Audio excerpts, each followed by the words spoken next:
Let's look at electrician salary in Sao Tome and Principe.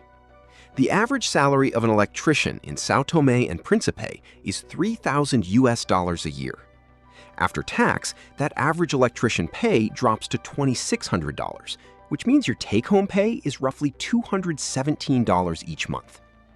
Electrician wages in large cities are usually higher compared to rural areas, so an electrician in Sao Tome brings home $3,000 after tax, but higher cost of living often offsets that advantage. Because starting wages sit well below this average, you will see your electrician income go up quickly during your first few years. On top of that, your pay might plateau unless you move into supervision. While you can start without a degree, having higher education helps you move into senior roles like electrical supervisor or maintenance manager.